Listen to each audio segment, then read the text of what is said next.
कारण आम आदमी पार्टीला मोठा झटका बसलाय।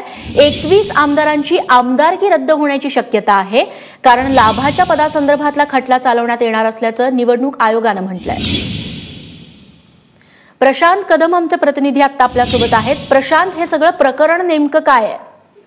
रेश्मा, ऑफिस ऑफ प्रॉफिट अर्थात लाभाचं पद स्वीकारल्या प्रकरणी आम आदमी पक्षाच्या 21 आमदारांनी निवडणूक आयोगाकडे एक याचिका दाखल केलेली होती की त्यांच्यावरती जी सुनावणी सुरू आहे तर ती रद्द करण्यात यावी। कारण याच केस संदर्भामध्ये दिल्ली हायकोर्टानं मागच्या काही महिन्यांपूर्वी एक निर्णय दिला होता, ज्याच्यामध्ये त्यांचं लाभाचं पद जे आहे ते असंवैधानिक म्हणजे गैर कायदेशीर असल्याचं सांगितलेलं होतं।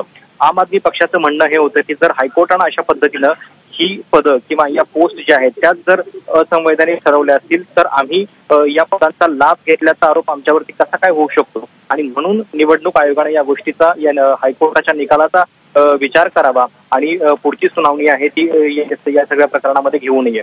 मात्र निवडणूक आयोगाने या सगळ्या प्रकरणामध्ये आता हस्तक्षेप केला आहे आणि सुनावणी याचिका जी होती ती रद्द करण्याची मागणी आम आदमी पक्षाची ती फेटाळलेली आहे।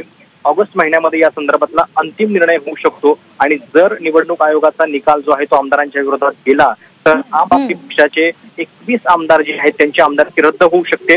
दिल्लीमधल्या आमदारांची संख्या लक्षात घेतली तर एकूण 70 आमदार आहेत आणि एका वेळी जर 21 आमदार अपात्र ठरले तर दिल्लीमध्ये एक मोठी राजकीय खळबळ जी आहे ती होऊ शकते। रेश्मा, निश्चित प्रशांत, धन्यवाद तू दिलेल्या सगळ्या सविस्तर माहितीबद्दल।